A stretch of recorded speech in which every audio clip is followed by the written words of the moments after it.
peut tomber à... Zone de guerre. Mon fils, j'ai l'impression d'avoir traversé une véritable zone de guerre. Je sors de ce champ de bataille épuisé comme jamais. Le corps marqué, l'âme cabossée, mais la tête haute. Parce qu'un père peut tomber à genoux sans jamais déposer les armes. La tête haute, parce que je n'ai jamais abandonné. Alors que j'avais mille raisons de me laisser sombrer. J'ai connu les nuits où le silence faisait plus de bruit que les bombes. Celles où chaque souvenir de toi venait creuser ma tombe. Mon cœur a refusé de capituler. Il n'aurait jamais pu en être autrement. Parce qu'un père ne signe jamais l'armistice quand son enfant lui manque à chaque instant.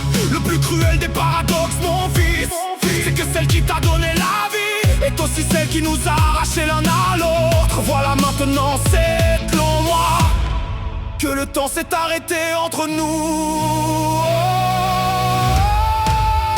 Je revendique ma paternité comme un soldat défend son drapeau. Je sais que tu as besoin de moi tout autant que j'ai besoin de toi. Ils peuvent dresser tous les murs qu'ils veulent, ils ne détruiront jamais ce lien.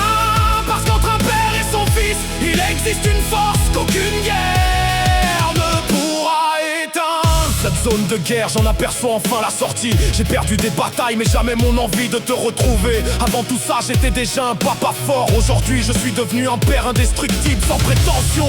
Je savais déjà que l'amour que je te porte ne connaît aucun temps de conjugaison. Je t'aimais hier, je t'aime aujourd'hui, et je t'aimerai jusqu'à mon dernier souffle. Parce que certains verbes ne s'accordent pas avec le passé. Aujourd'hui je suis arrivé au moment du briefing.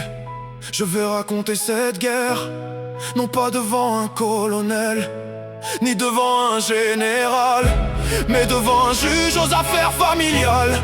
Je devrais lui expliquer que derrière chaque dossier, chaque date, chaque pièce, il y a surtout un petit garçon qui mérite simplement de retrouver son papa.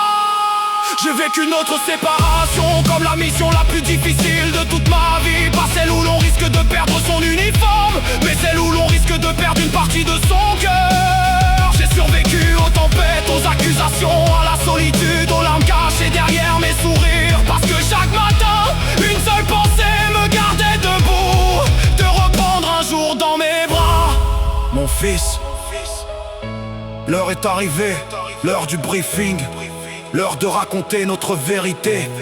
Car tous les combats ne se gagnent pas avec des armes. Certains se remportent avec des preuves, de la patience, et surtout avec un amour qu'aucune guerre ne pourra jamais tuer.